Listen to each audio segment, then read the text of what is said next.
Say goodbye to the good life, second wife. Emily's words still echoed in my head 6 months later as I dug through a restaurant's dumpster behind downtown Denver.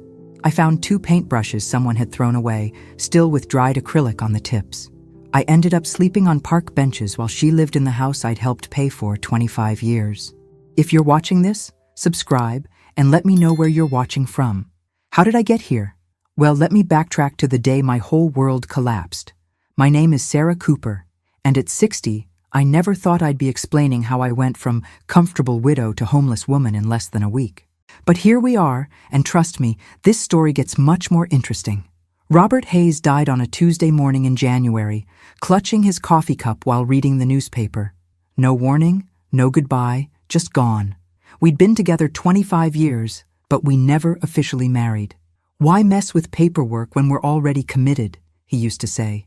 Turns out, that paperwork would have saved my life. Emily inherited everything. Every single thing. The house where I'd hung my paintings for 2 decades, the bank accounts I'd helped build, even the car I drove to my part-time job at the art supply store. Legally, I was nothing more than a roommate who'd overstayed her welcome. You have 2 weeks, Emily announced at the funeral reception, her voice sweet as honey for the guests, but ice cold for me. Daddy always said this house was mine, and now it legally is. I stood there in my black dress, still holding a sympathy card from someone I barely knew, watching my 36-year-old stepdaughter plan my eviction. 25 years of trying to be her mother, 25 years of birthdays and Christmas mornings and school plays, reduced to a 2-week notice. The worst part? People nodded sympathetically. Emily needs time to grieve, they whispered. It's hard losing your father. Nobody mentioned that I'd lost him too. I packed my clothes, my few pieces of jewelry, and 3 paintings I'd rolled up carefully. Everything else stayed behind. Emily watched me load my ancient Honda with the satisfied smile of someone who'd finally gotten her way. Don't think you can come back, she called from the front porch. I'm changing the locks tomorrow. 6 months later, I was sleeping in my car when it finally broke down for good. $300 in my pocket, nowhere to go, and winter coming fast. That's when I learned that being 60 and homeless in America means being invisible. I'd applied for jobs, but who wants to hire a woman my age with paint under her fingernails? I tried staying in shelters, but the waiting lists were longer than my patience. So I learned to find food in dumpsters and warmth in library reading rooms. The only things I refused to sell were those 3 paintings. Call it stubborn, call it stupid, but they were the last pieces of who I used to be. I was examining those rescued paintbrushes when a shadow fell across me. Excuse me, are you Sarah Cooper? I looked up to see a well-dressed woman in her 50s, holding a leather briefcase and looking completely out of place behind a restaurant. My first thought was that Emily had sent someone to harass me further. Who's asking? I replied, clutching my small bag protectively. My name is Margaret Lewis, and I've been looking for you for months. She paused, studying my face. I'm an attorney representing the estate of Jason Miller. Jason. My cousin Jason, who'd moved to New York 15 years ago and gradually lost touch. The last I'd heard, he was doing well in some kind of investment business. Jason's dead? The words came out smaller than I intended. Margaret nodded gently. I'm sorry for your loss. He passed away 3 months ago. But Sarah, there's something else you need to know. She opened her briefcase and pulled out an official-looking document. Your cousin left you everything. His entire estate. $37 million. The dumpster seemed to spin around me. $37 million. I couldn't even process that number. But there's one condition, Margaret continued, and something in her tone made my stomach clench. You have to prove you can still paint, Margaret said, watching my expression carefully. Jason's will requires you to organize an art exhibition using your own work and sell at least 1 piece within 6 months of receiving this inheritance. I stared at her, paint-stained and exhausted, wondering if this was some kind of cruel joke. You're telling me my cousin left me $37 million, but only if I can sell a painting? That's exactly what I'm telling you. Margaret pulled out a sealed envelope. He left this letter for you too. My hands shook as I opened it. Jason's familiar handwriting filled the page. Sarah, if you're reading this, I'm gone, and you probably think I'm crazy. But I remember that summer when we were kids, when you painted that portrait of our grandmother that was so beautiful, It made her cry. "You told me then that painting was like breathing for you, necessary and natural." I never forgot that. I also never forgot how you saved my life that day at Crystal Lake. Literally and figuratively. You kept my secrets when keeping them could have cost you everything with your family. Now I'm keeping a promise I made to that brave little girl who pulled me out of the water and taught me that some people are worth believing in. I discovered what Emily did to you after Robert's death. I spent my final weeks making sure you'd have everything needed to rebuild your life and prove your worth to the world. The money is yours, but only if you believe in yourself first. Paint again, Sarah. Show the world what I've always known was there. Love, Jason. I folded the letter carefully, my throat tight with emotion. Margaret was still watching me. "I need to explain why it took me so long to find you," she said gently. "Jason hired a private investigator to keep track of your situation after Robert's death. When Jason became too ill to communicate directly, he instructed the investigator to continue monitoring and report to me after his passing. He was sick, pancreatic cancer, diagnosed in February, just weeks after he learned about your homelessness. He spent his final 2 months revising his will and creating a comprehensive plan to help you rebuild. I thought about Jason as a 7-year-old, small for his age and scared of everything. The day he fell through the ice at Crystal Lake, I didn't hesitate. I crawled out on that frozen surface and pulled him to safety, even though I was only 9 and barely bigger than he was. The investigator documented everything Emily did," Margaret continued, pulling out another folder. "Emily Hayes has been actively working to damage your reputation in the local art community since March." "What do you mean?" "She contacted galleries, art critics, and potential buyers, spreading false information about your mental state and the quality of your work. She even hired a public relations firm to ensure you couldn't rebuild your life through art." The vindictiveness of it took my breath away. It wasn't enough for Emily to take everything Robert left behind. She wanted to destroy any chance I had of starting over. "The investigator has documented emails, phone records, and financial payments. Emily paid several gallery owners and critics to refuse your work and spread rumors about your instability." I looked down at my dirty clothes, my empty stomach growling despite the emotional chaos. "I haven't painted anything real in months. I don't even have supplies." "That's the first thing we'll fix," Margaret said, standing up. "Jason's will includes provisions for everything you'll need. Studio space, supplies, and living expenses while you prepare. But Sarah, you have to want this. The money isn't just about proving you can paint. It's about proving you remember who you are." I thought about Emily's smug face as she watched me pack my life into garbage bags. I thought about the gallery owner who'd refused to even look at my work because someone had warned him I was unstable. I thought about sleeping in my car and digging through trash for supplies. Most of all, I thought about 9-year-old me crawling across that ice to save my cousin, not because I wasn't scared, but because someone I loved needed help. "When do we start?" I asked. Margaret smiled for the first time since she'd found me. "Right now. But first, let's get you somewhere warm and clean. You have an exhibition to plan, and we have 4 months to make it happen." As we walked toward her car, I clutched Jason's letter in my pocket. $37 million and the chance to paint again. It felt impossible, but then again, so had pulling a drowning boy from an icy lake. The only question now was whether I still had the courage I'd shown at 9 years old, and whether 4 months would be enough time to create the body of work that would change my life forever. 3 days later, I stood in what used to be Jason's Denver penthouse, trying to process the magnitude of his life. Floor-to-ceiling windows overlooked the city where I'd spent 6 months invisible, and somehow that felt symbolic. "He bought this place 18 months ago," Margaret explained, handing me the keys. "He said he was planning to retire here eventually, to be closer to family." Family, meaning me. The thought made my chest tight with grief and gratitude. The penthouse had everything. A full art studio, with north-facing windows, professional easels, drawers full of supplies I could only dream of owning. But it was the small framed photo on the studio desk that made me sit down hard. Me at 25, painting by the lake during a family reunion. I remembered Jason taking that picture. Remembered him saying, "You look like you belong in an art museum yourself, Sarah." I'd laughed it off then, but he'd kept the photo for 35 years. There's something else you need to understand about the timeline, Margaret said carefully. Jason didn't just happen to learn about your situation. He'd maintained contact with Robert over the years, and Robert called him in January, the day before he died. Robert called Jason? Robert was worried about what would happen to you if something happened to him. He'd been meaning to update his will for years, but kept postponing it. That phone call was Robert asking Jason to watch out for you if anything ever happened. The revelation hit me like a punch.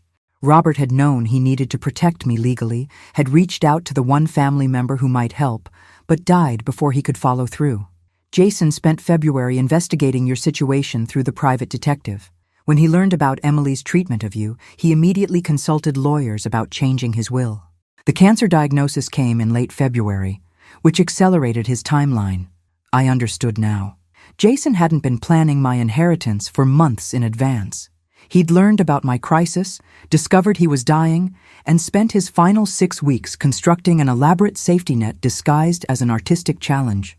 I met Robert Hayes in 1999 at the Denver Museum of Nature and Science. I was 35, working as a part-time art instructor for their children's programs. Robert was a recently widowed engineer with a 10-year-old daughter who'd signed up for my Saturday painting class. Emily seems artistic, I told him after the first session, watching his daughter carefully arrange her brushes in perfect lines. Her mother was, Robert said quietly. Cancer took her 2 years ago. Emily hasn't. She hasn't been the same. I understood. Grief changes children in ways adults struggle to recognize. Emily was precise, controlled, desperate to make everything perfect because perfection felt safe. For months, I worked with her on Saturdays, watching her create beautiful, technically excellent paintings that somehow felt empty.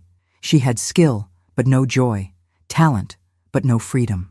She likes you, Robert said one afternoon as we watched Emily pack her supplies with military precision. She tolerates me, I corrected. There's a difference. But Robert was lonely, and I was tired of going home to an empty apartment. When he asked me to dinner, I said yes. When he asked me to move in with him and Emily after 6 months, I said yes to that too. I thought love would be enough. I thought patience and consistency would eventually win Emily over. I thought that by giving up my own small apartment, my independence, my art teaching job to focus on being a homemaker, I was making a noble sacrifice for family. Emily needs stability, Robert would say whenever I suggested family counseling or mentioned Emily's increasing coldness toward me. She's been through enough changes. So I adapted. I learned to cook Robert's favorite meals and iron Emily's school clothes and attend parent-teacher conferences where Emily introduced me as my dad's friend Sarah. I packed away my easels to make room for Emily's growing collection of trophies and awards. I painted in the garage on weekends, small canvases hidden behind storage boxes because Emily complained that the smell of paint gave her headaches. Why do you bother with that hobby stuff? Robert asked once, finding me working on a landscape. You're not going to make money at it, and we have plenty to keep us busy. Hobby stuff. That's what my life's passion had become in his mind. But I stayed. For 25 years, I stayed. I attended Emily's high school graduation, her college acceptance celebration, her first job promotion party. I sent birthday cards she never acknowledged, and Christmas gifts she exchanged without telling me. She'll come around, Robert always insisted. She just needs time. Emily never came around. If anything, she grew more subtle in her rejection, more sophisticated in her cruelty. She'd make jokes about Daddy's charity case at family gatherings, always with a sweet smile that made it sound affectionate to outsiders. When she got married at 32, I wasn't invited to help with wedding planning. When she bought her first house, Robert offered to help with the down payment without consulting me. When she had miscarriages, I sent flowers that went unacknowledged.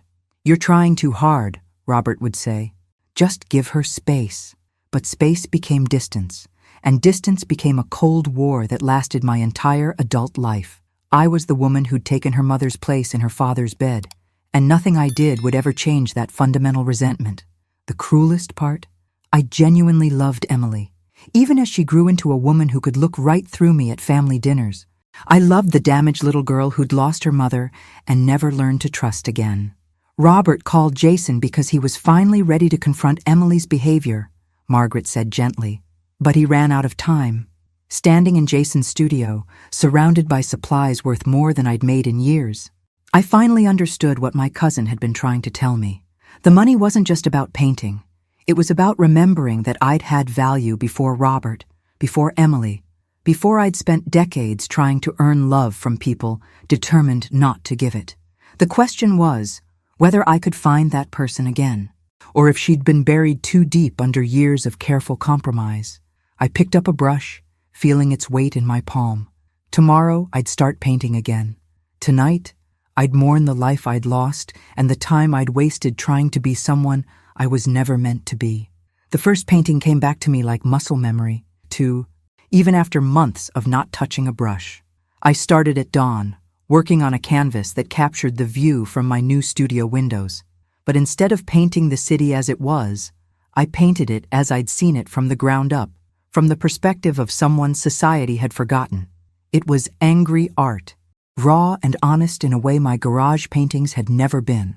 This wasn't hobby stuff. This was 35 years of swallowed words and suppressed dreams poured onto canvas. My phone rang while I was mixing colors for the sky. Emily's name on the screen made my stomach clench, but I answered anyway. Well, her voice dripped false sweetness. I hear you've come into some money. Hello, Emily. Don't hello, Emily me. I know about the inheritance. I know about your little art project.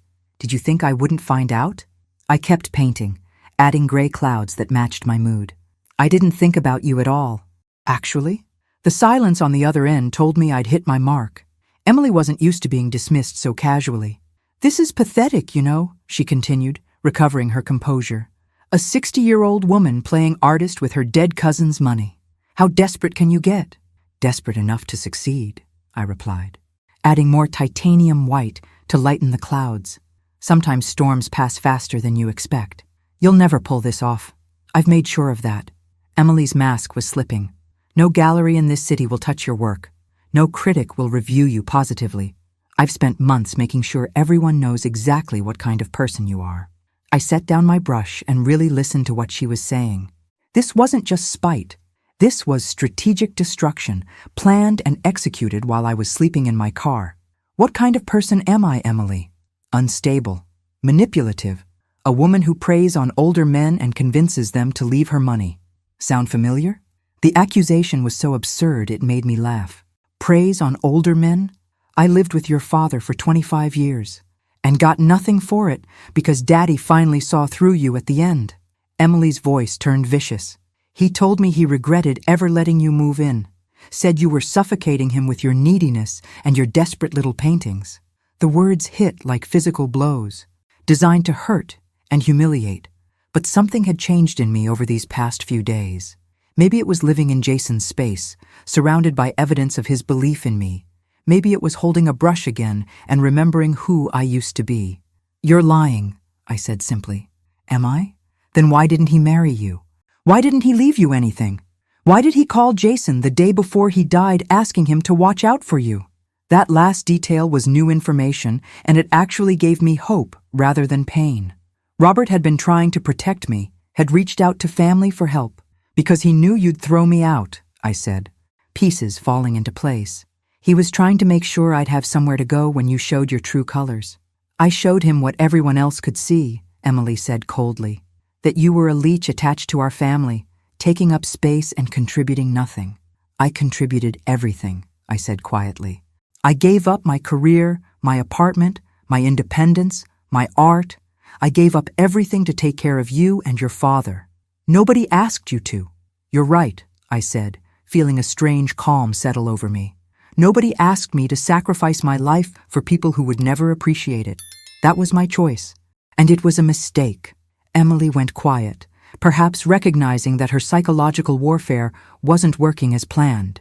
You still can't prove you're an artist, she said finally. You still can't sell a single painting. And when you fail, everyone will know that cousin of yours wasted his money on a delusional old woman. After she hung up, I stood in the studio looking at my half-finished painting. The city spread out below, full of people going about their lives, unaware of the small drama playing out in a penthouse window. Emily was wrong about one thing. Robert had loved me in his way, but he'd loved his daughter more, and he'd been too weak to confront her hatred of me. That weakness had cost us both dearly. But Emily was right about the challenge ahead. I had 3 months to organize an exhibition, create enough quality work to fill it, and somehow sell at least one piece despite her campaign to destroy my reputation. I picked up my brush again and added a shaft of sunlight breaking through the storm clouds. Sometimes you have to paint the hope you want to see, not just the darkness you're living through. The phone rang again. This time, it was Margaret. "I've been making some calls," she said without preamble, "about this reputation damage Emily's been spreading. Would you be interested in fighting back?"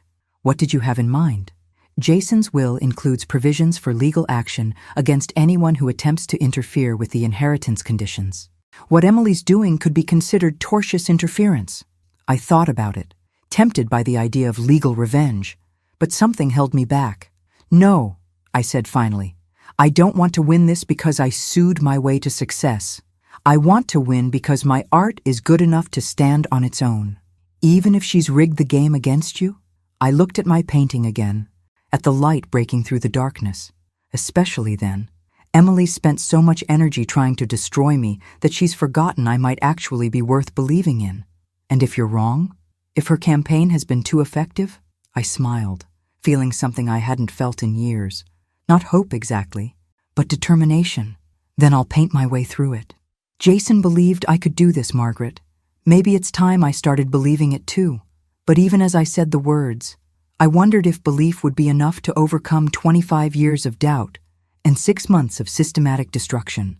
I guess I was about to find out whether talent, determination, and 3 months of focused work could overcome a lifetime of being told I wasn't enough. The funeral director handed me Robert's personal effects in a small manila envelope. Wedding ring, wallet, car keys, and a folded piece of paper I'd never seen before. While Emily made arrangements with someone from the crematorium, I unfolded it in the hallway. "Sarah, need to talk. Important. We'll call Jason today about protecting you if something happens to me. Should have done this years ago. R." He'd written it the morning he died, probably while I was showering. The last words Robert ever intended to say to me, and I'd never gotten to hear them. "What's that?" Emily appeared beside me, her eyes fixed on the paper. "Nothing important," I said, folding it quickly. But Emily had inherited her father's sharp eyes. "Let me see it." "Emily, it's private." She snatched it from my hands before I could react, reading quickly. Her face went through several expressions. Confusion, understanding, then something that looked almost like fear. "He was probably going to ask you to move out," she said, but her voice lacked conviction. "Was he?" I asked quietly. "Because that sounds like a conversation about protecting me, not removing me." Emily crumpled the note and shoved it in her purse. "Doesn't matter now. He's gone, and he never made that call." But he had made the call. Margaret had confirmed that Robert contacted Jason the day before he died, asking him to watch out for me. Emily didn't know that yet, but the truth would eventually come to light. The funeral was a blur of casseroles and sympathy cards, and people who barely knew me treating me like a distant relative. Emily played the grieving daughter perfectly, accepting condolences with quiet dignity, while I stood slightly apart, unsure of my role. "I'm so sorry for your loss," people would say to Emily. Then they'd notice me and add awkwardly, "Both of your losses." After everyone left, Emily and I sat in Robert's living room, her living room now, and pretended to sort through sympathy cards. "We need to discuss practical matters," Emily said with the tone of someone who'd been planning this conversation for years. "Such as? Such as your living situation. This house is mine now, Sarah, legally and completely." I'd known this was coming, but hearing it stated so bluntly still stung. "I understand the law, Emily, but I was hoping we could work something out. This has been my home for 25 years, and now it's my home. I'm sorry if that hurts your feelings, but I have my own plans for this place." "What plans?" Emily stood up and walked to the window, her back to me. "I'm selling it. The market's good right now, and I can get top dollar." "Selling?" The word came out strangled. "Emily, this house has so many memories.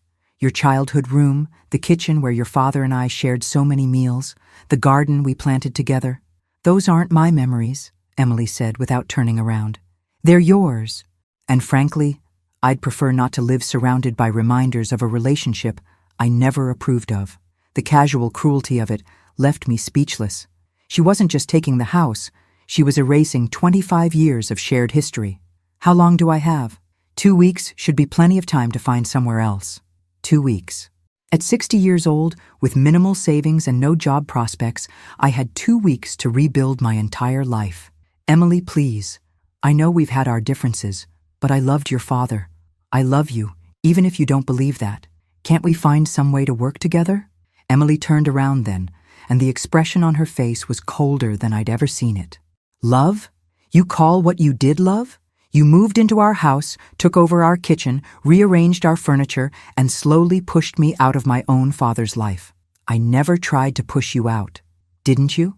Every birthday dinner where you sat in my mother's chair. Every Christmas morning where you opened presents like you belonged there.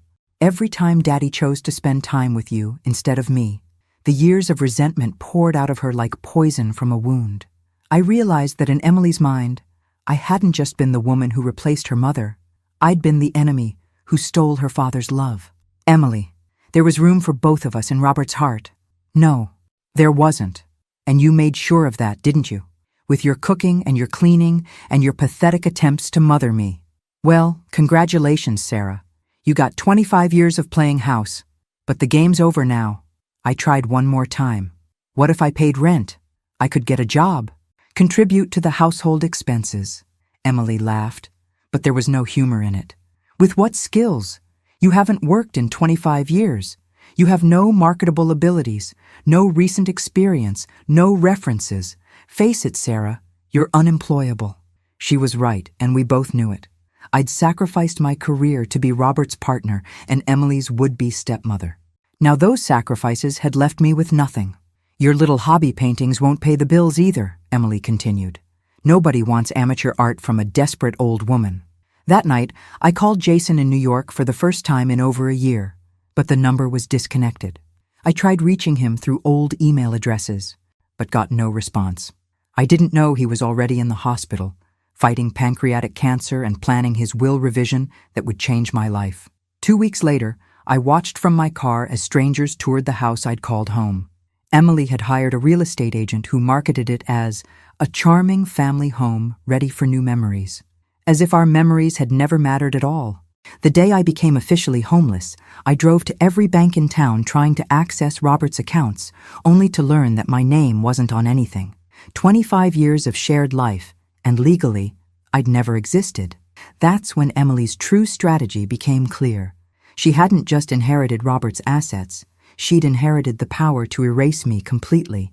No legal standing, no financial resources, no family support, and soon, no reputation in the only community where I might have rebuilt through art. I spent my first night in my car, parked outside the Denver Art Museum, staring at a building where I'd once felt at home, wondering how I'd become so invisible that my own stepdaughter could destroy my life without consequence. But I held on to those 3 paintings, rolled up in the back seat, because they were proof that I'd once been someone worth remembering, even if I was the only one who remembered. 4 months into my life on the streets, I discovered exactly how thorough Emily's destruction campaign had been. I'd finally worked up the courage to approach the Morrison Gallery with a portfolio of my work, paintings I'd hidden in a storage unit I could barely afford. Sarah Cooper? The gallery director, a thin man in his 40s, looked at me with obvious distaste. I'm afraid that won't be possible. You haven't even looked at my work. I don't need to. I've been informed by several reliable sources that your pieces are derivative and technically poor. Additionally, there are concerns about your stability, my stability. I was wearing the same clothes I'd slept in, having washed them in a gas station sink that morning. But Emily's attack on my reputation went deeper than my appearance. What sources? The director glanced around nervously. I can't reveal specifics. But let's just say someone with your best interests at heart has made it clear that you're going through a difficult time. Perhaps when you've gotten proper help? I left without another word, understanding finally that Emily hadn't just taken my home and my security. She'd systematically destroyed any possibility of me rebuilding through the one thing I'd always been good at. That night, sleeping in my car behind a 24-hour diner, I made a list of every gallery and art store in Denver. Over the next 2 weeks, I visited them all. The responses were always the same. polite deflection, uncomfortable glances, suggestions that I seek professional help before pursuing art seriously. Emily had been busy during the 3 months since Robert's funeral, using her connections and her inheritance money to wage a campaign of character assassination. But the worst revelation came when I overheard 2 art students at the coffee shop where I sometimes sat to escape the cold. "Did you hear about that woman who's been trying to show her work around town?" one said. "Apparently, she's been making threatening calls to gallery owners, claiming her stepdaughter stole her inheritance or something. Yeah, my professor warned us about her, said she might approach students to validate her work, typical delusions of an aging wannabe artist. I wanted to stand up and scream that Emily was my stepdaughter, not stepmother, that I'd never threatened anyone, that my cousin really had left me millions of dollars. But who would believe a homeless woman in dirty clothes claiming to be a secret millionaire? Emily had crafted the perfect trap. She'd made me look exactly like what people expected to see. A delusional homeless woman with artistic pretensions and a tenuous grip on reality. The phone call that changed everything came on a Tuesday afternoon in July while I was sitting in the downtown library trying to get warm. "Is this Sarah Cooper?" The voice was professional, female, unfamiliar. "Yes. My name is Margaret Lewis. I'm an attorney representing the estate of Jason Miller. I've been trying to locate you for some time." Jason. My heart clenched with fear and hope in equal measure. "Is he? I'm afraid Mr. Miller passed away 3 months ago. I'm very sorry for your loss. But Ms. Cooper, there are matters regarding his estate that require your immediate attention." 3 months. Jason had been dead for 3 months while I'd been digging through trash and sleeping in my car.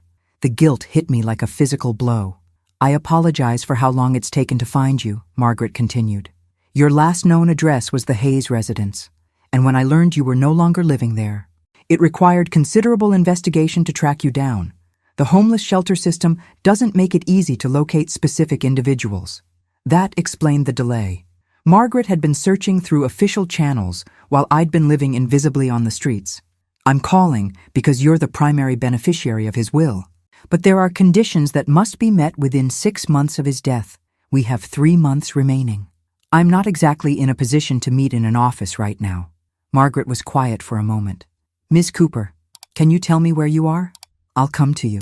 An hour later, I watched a sleek black sedan pull up outside the library. Margaret Lewis emerged wearing an expensive coat and carrying a leather briefcase, looking completely out of place among the homeless people and college students. She found me at a corner table, surrounded by the belongings I carried everywhere. My 3 rolled paintings, a change of clothes, and a small bag of art supplies I'd scavenged. "Ms. Cooper?" She sat down across from me, and I waited for the look of disgust or pity I'd grown accustomed to seeing. Instead, she studied my face with professional assessment. "You look exactly like your cousin described you," she said finally. "He said you had artist's eyes, the kind that see things other people miss." Jason talked about me frequently, especially in his final weeks. "Ms. Cooper, I need to explain something important about his will and why it took so long to locate you." Margaret opened her briefcase and pulled out a thick folder.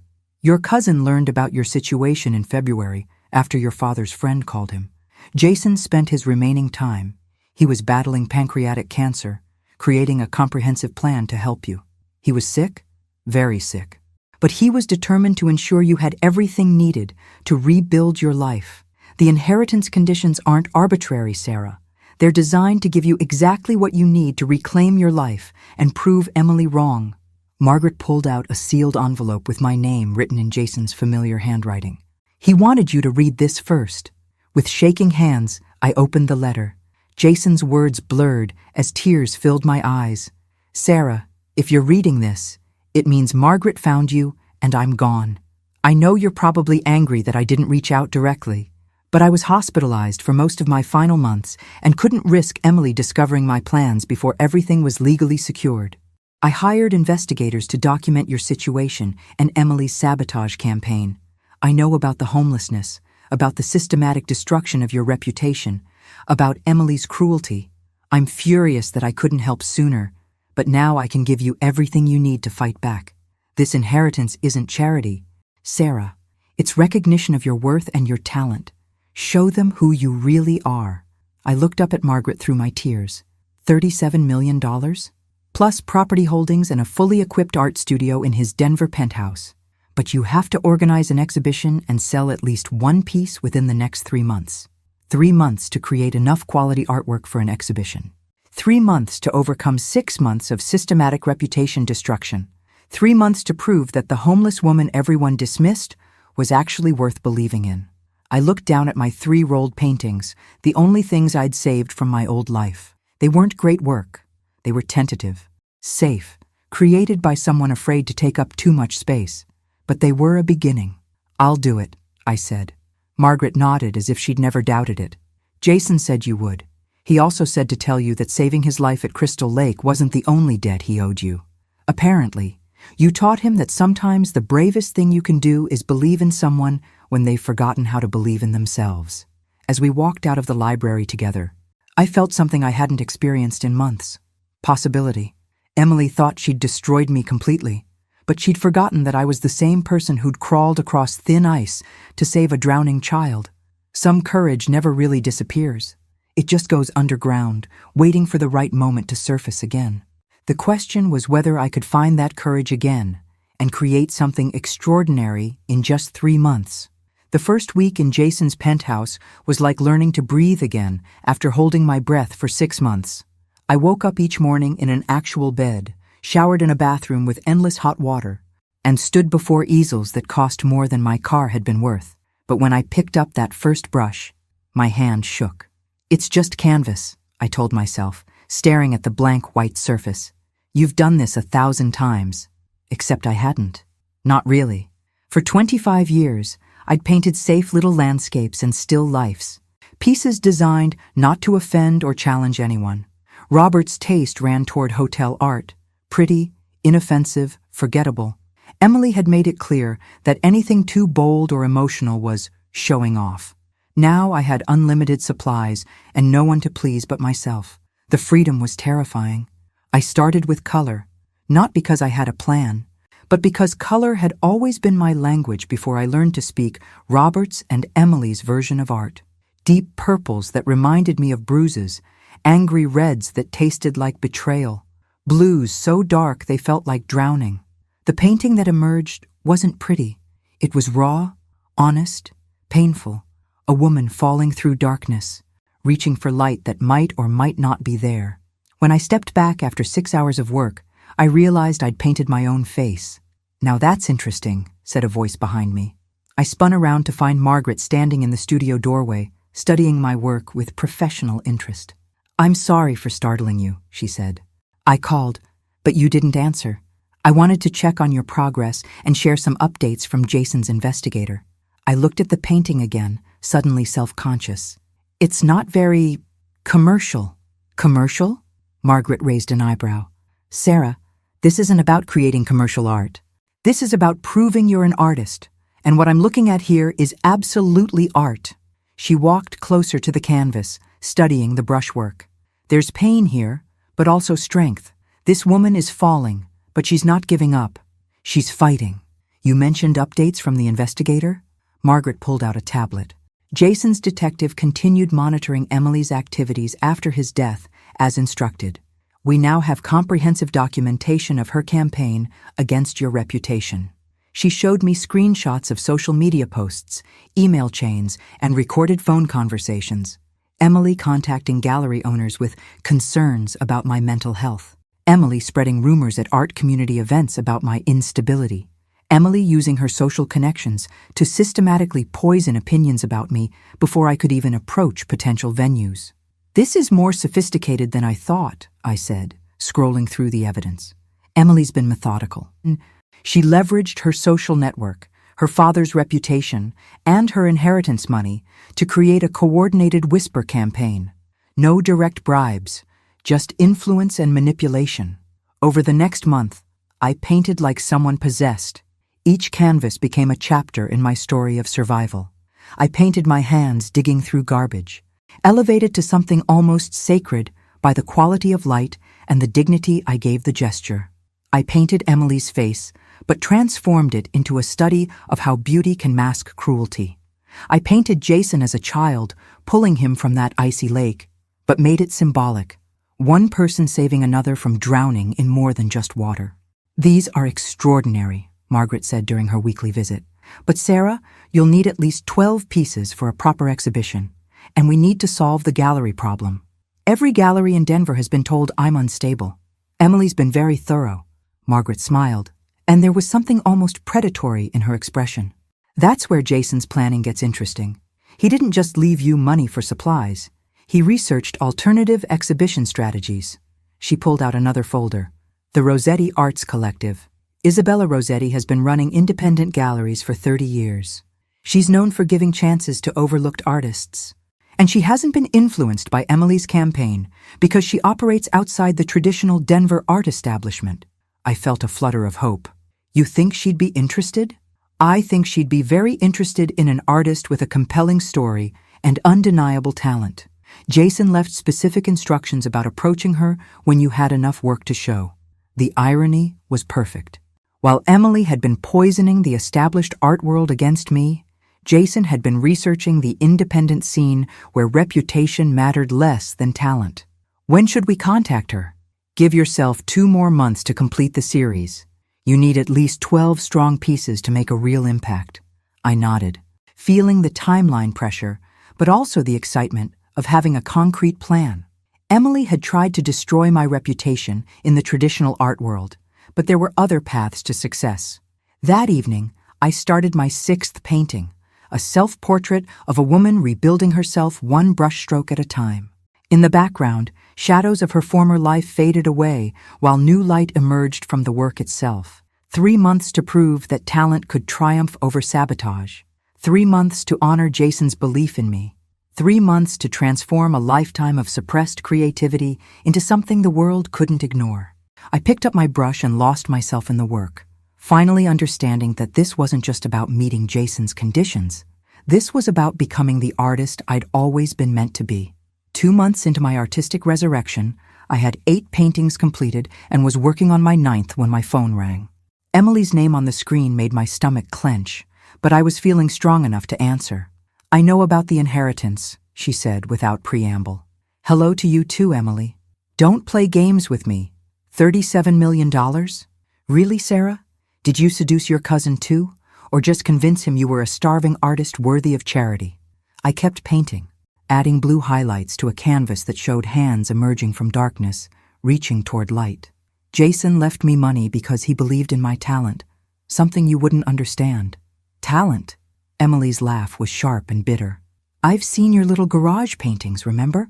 Hobby-level landscapes that wouldn't sell at a flea market. You're right, I said calmly. Those paintings were terrible, but that's because I was trying to paint what I thought people wanted to see instead of what I needed to say. The admission seemed to throw Emily off balance. She'd expected me to defend my old work, not acknowledge its weaknesses. Well, it doesn't matter now, she recovered. I've already spoken to several lawyers about contesting the will. There are lots of ways to challenge inheritances when the circumstances are suspicious. You can try, I said, switching to a smaller brush for detail work. But Jason was very much in his right mind when he made his will. Margaret has all the medical records proving his competency. We'll see about that. In the meantime, I've made sure your little art exhibition will be a disaster. Do you really think people will suddenly forget everything they've heard about you just because you have money now? That was when I understood Emily's real fear. It wasn't the money itself. She had plenty from selling Robert's house and his life insurance. It was the possibility that I might actually succeed, might prove that I was worth more than she'd spent years claiming. Emily, I need to ask you something, I said, setting down my brush. Why do you hate me so much? What did I ever do to you besides love your father and try to be your family? The silence stretched so long I thought she'd hung up. You want to know? Emily's voice when she spoke again was quiet, almost vulnerable. You want to know what you did? Yes. You replaced my mother like she never existed. You moved into her house, slept in her bed, used her dishes, and acted like you belonged there. You erased her. The pain in her voice was real, and for a moment, I felt the old, familiar guilt.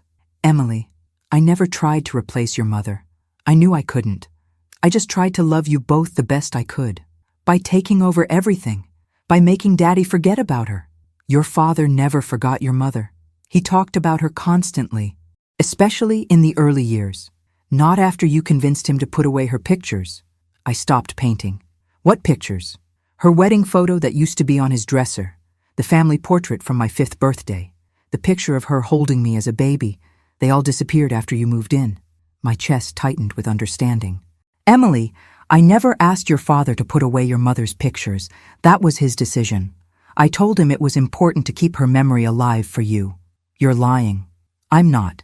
Emily, those pictures didn't disappear. Your father kept them in his desk drawer in his office. Sometimes I'd find him looking at them when he thought no one was watching. He missed her terribly, but he was trying to be strong for you. Another long silence. That's not true. It is true. He didn't put them away because of me. He put them away because looking at them made him cry, and he didn't want you to see him break down. I could hear Emily breathing on the other end of the line, processing this information that challenged 25 years of resentment. If that's true, then why didn't you tell me? Because you were 10 years old and grieving, and your father asked me not to. He was afraid it would make you worry about him too. So you let me think you'd made him forget her. I let you think whatever you needed to think to feel safe. Emily, I was never your enemy. I was just a woman who loved your father and wanted to help take care of his daughter.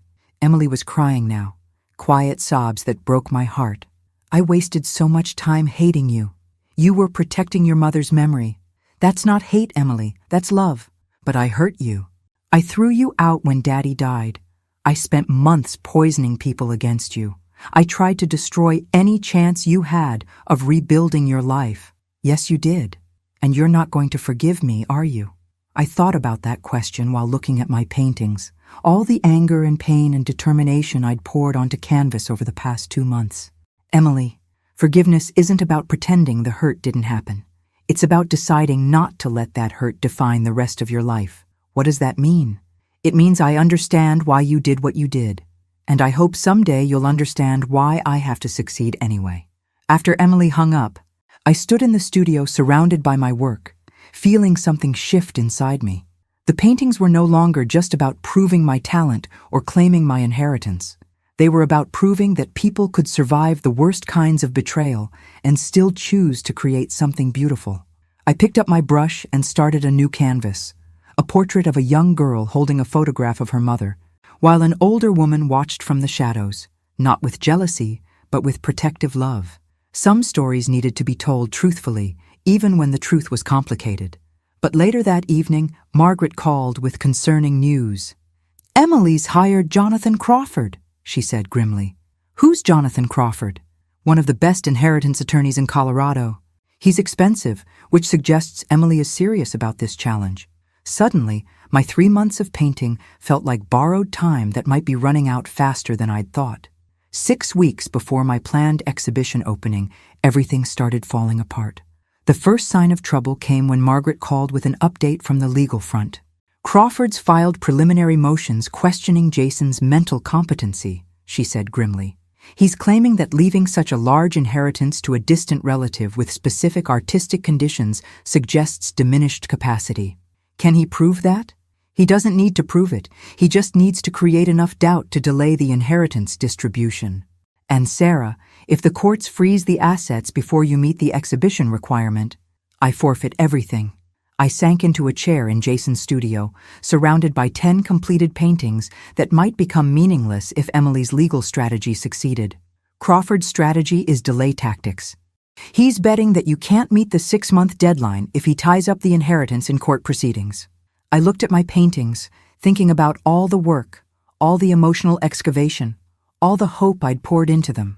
How long could this legal challenge take? Months. Possibly years if Emily's willing to keep paying legal fees.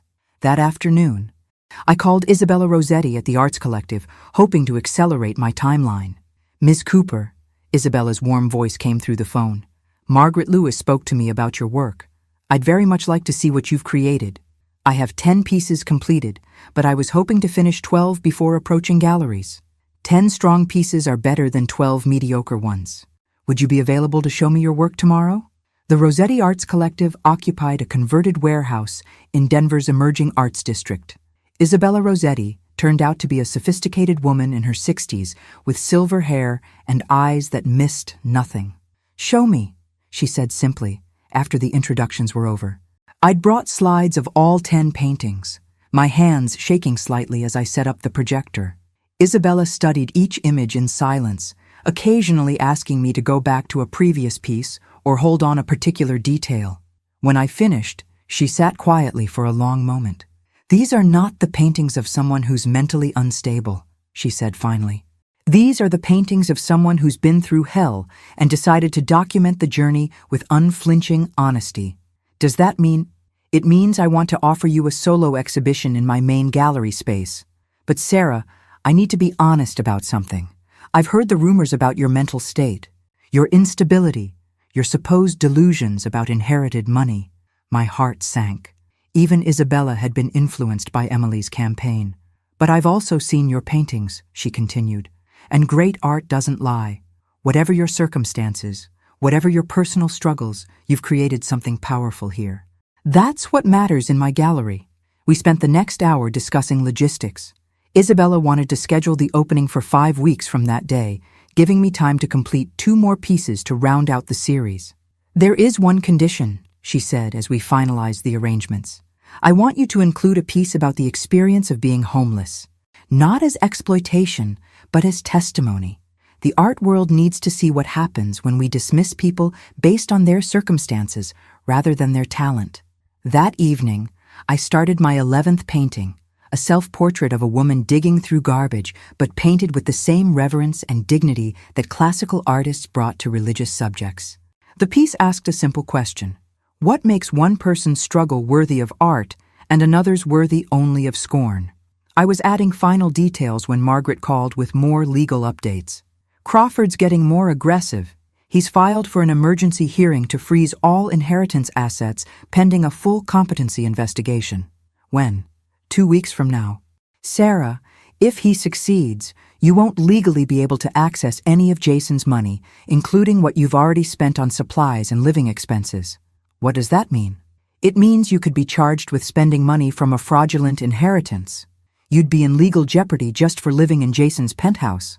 I looked around the studio that had become my salvation, at the supplies that had made my artistic resurrection possible. Emily wasn't just trying to take away my future. She was trying to criminalize my present. "There's something else," Margaret continued. "Crawford's investigator has been asking questions around town about your relationship with Jason. They're trying to build a case that you somehow manipulated him into changing his will. But Jason and I barely spoke for years before he died. That's what makes their case weak. But they're suggesting that your desperate circumstances somehow influenced his decision-making, that he felt guilty about your situation and made an irrational financial decision." I thought about Jason's letter, about his promise to watch out for me, about his knowledge of Emily's sabotage campaign. His care for me hadn't been manipulation. It had been love. But would a judge see it that way? How strong is their case? Not very strong on facts, but Crawford's good at creating doubt. And in inheritance law, sometimes doubt is all you need to tie up assets for years. Years. I had 5 weeks until my exhibition opening, and if Emily succeeded in freezing the inheritance, I might not legally be able to claim success even if I sold every painting. "Margaret, what happens if they freeze the assets before the exhibition?" "Then you forfeit everything. And the money goes to charity, as specified in Jason's will." I hung up and stared at my paintings, thinking about Emily's strategy. She couldn't win outright, but she could delay long enough to make me lose. She was betting that I'd run out of time before I could overcome her legal obstacles. But Emily had forgotten something important about me. I was the same person who'd crawled across thin ice to save a drowning child, not because I wasn't afraid, but because someone I loved was in trouble. Jason was counting on me, and I'd never let him down before. The question was whether 5 weeks would be enough time to prove that talent could triumph over vengeance, and that some promises are worth keeping no matter what they cost.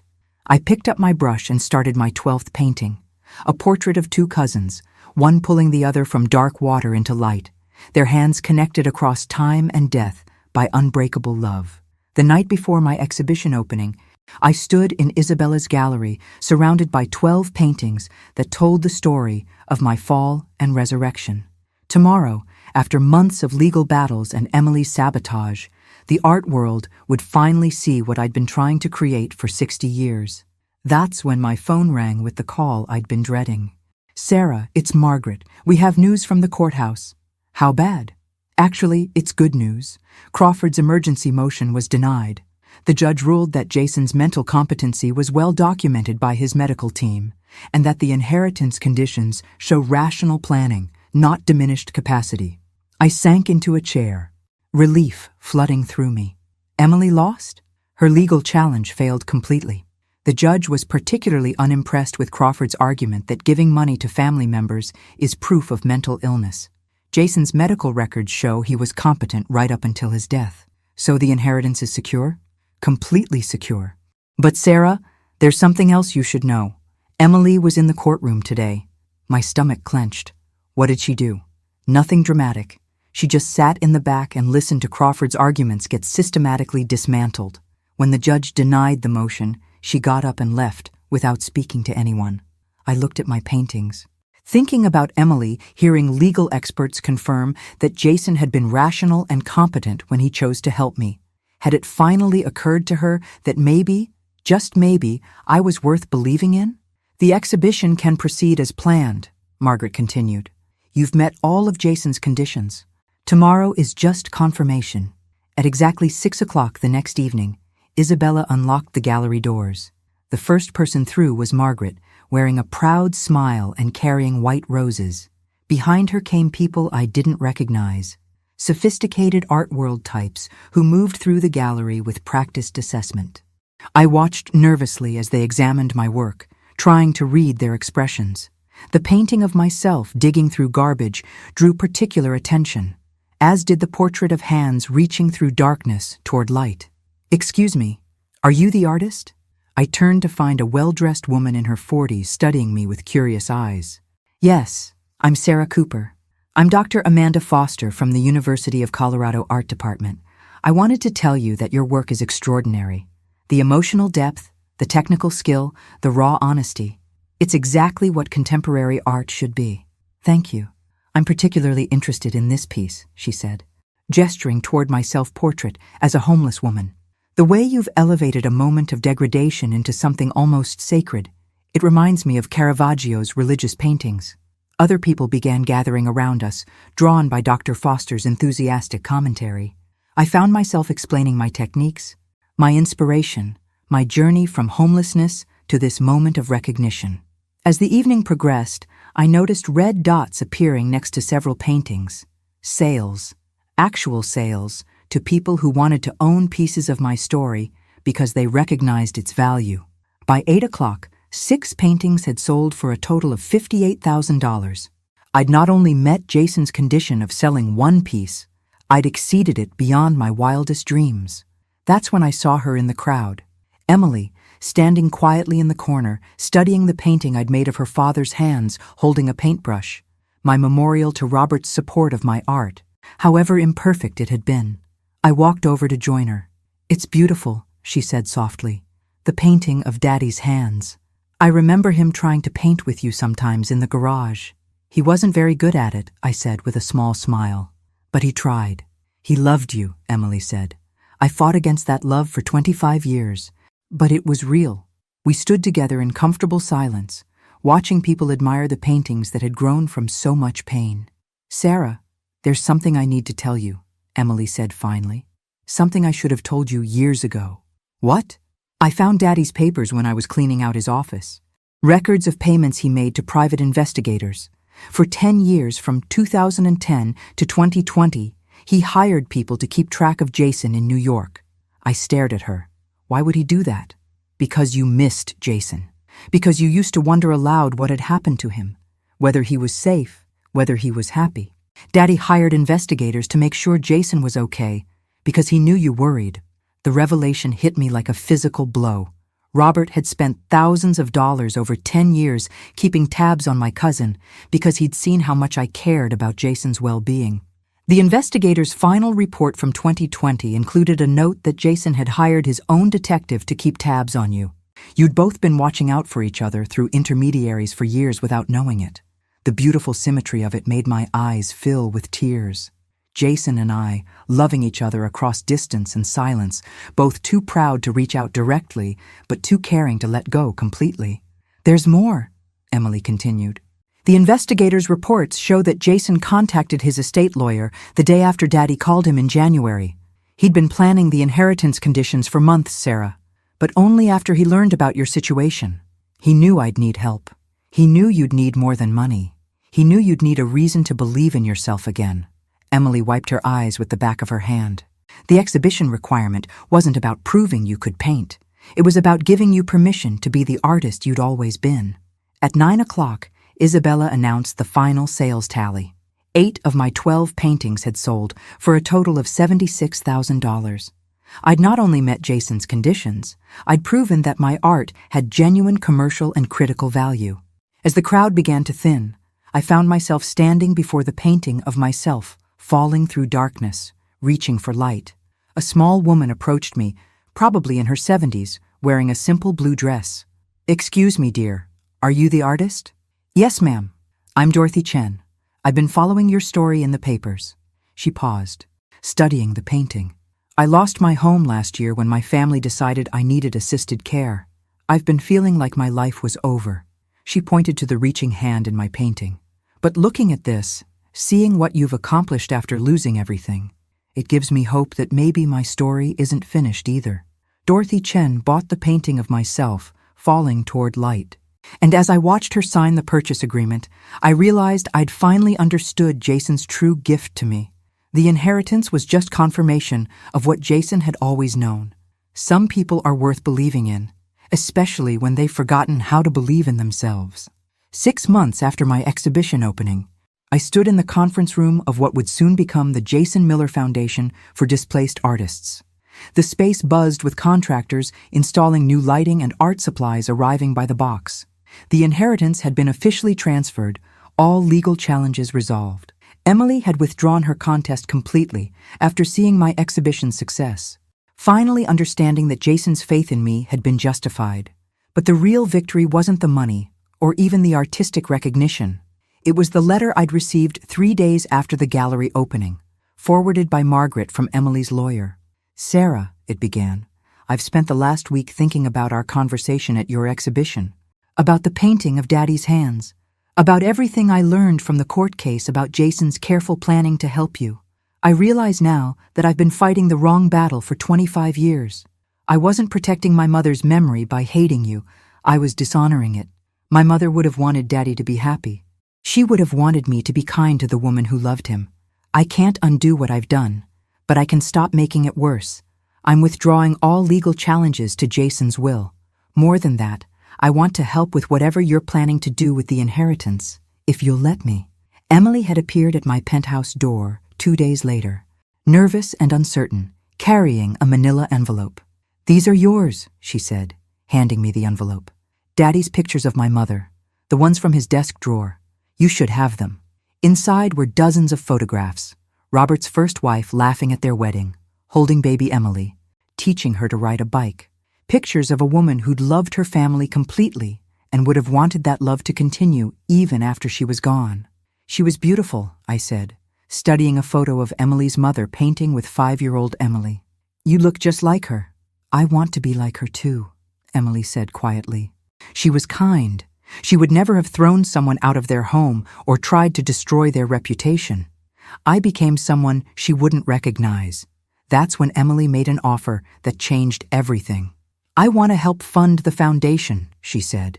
"I want to use Daddy's inheritance and the money from selling the house to help other people who've been displaced like you were. It's what both of our parents would have wanted." Now, 6 months later, Emily served as co-director of the Jason Miller Foundation.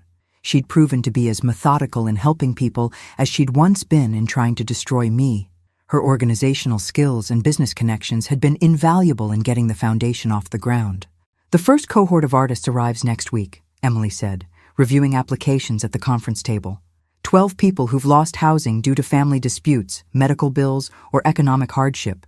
Each will get a fully equipped studio space and 6 months of support to rebuild their artistic practice. I looked through the applications. A 70-year-old sculptor whose children had forced him into assisted living against his will, a painter who'd lost her apartment after her husband's medical bills consumed their savings, a photographer whose family had disowned him for being gay. All of them remind me of someone, I said with a smile. They remind me of all of us, Emily replied. People who lost their support systems, but never lost their talent. The foundation's main studio space occupied the entire ground floor of a converted warehouse. 12 individual work areas, each equipped with professional supplies, surrounded a central common area where artists could collaborate and support each other. The most important thing, I told each new cohort, is that this isn't charity. This is recognition. You're here because you're artists who deserve space and support to create. The displacement that brought you here doesn't define your worth. Your art does. Margaret had helped structure the foundation to be sustainable. The inheritance income, combined with Emily's contributions and growing private donations, would allow us to help 48 artists per year indefinitely. But the true measure of success wasn't in numbers. It was in the art being created. Marcus, the 70-year-old sculptor, had spent his first month creating pieces about dignity in aging that challenged everything society believed about elderly worth. Sarah J., the painter dealing with medical debt, had channeled her anger at the healthcare system into canvases that made viewers feel the desperation of choosing between medication and rent. "You've given them more than studio space," Isabella Rossetti told me during a visit to the foundation. "You've given them permission to turn their pain into power." My own art had continued evolving. The paintings from my original exhibition now hung in galleries across Colorado, with a traveling show scheduled for next year. But the work I was most proud of was newer. Paintings that documented not just survival, but transformation. Art that showed what happened when people believed in each other's potential for resurrection. On the first anniversary of Jason's death, I stood in his old penthouse, now the foundation's administrative offices, holding his final letter. "Some people are worth believing in," I read aloud to the empty room, "especially when they've forgotten how to believe in themselves. Jason had saved my life twice, once from that icy lake when we were children, and once from the deeper drowning of despair and purposelessness. Both times he'd done it not because I'd asked for help, but because he'd seen something in me worth preserving. Now the foundation was doing the same thing for others, seeing potential where society saw problems, recognizing talent where families saw burdens, offering hope where the world offered dismissal. That evening, I called Emily to confirm plans for the next day's foundation board meeting. "Any regrets?" I asked her. A question that had become our ritual check-in. "Only that it took me so long to realize that love isn't finite," she replied. "Daddy loving you never meant he loved me less, and helping you succeed doesn't diminish my worth." "What about you?" she asked. "Any regrets?" I looked around Jason's studio, now filled with paintings from current foundation artists, works in progress that represented dreams being rebuilt and talents being reclaimed.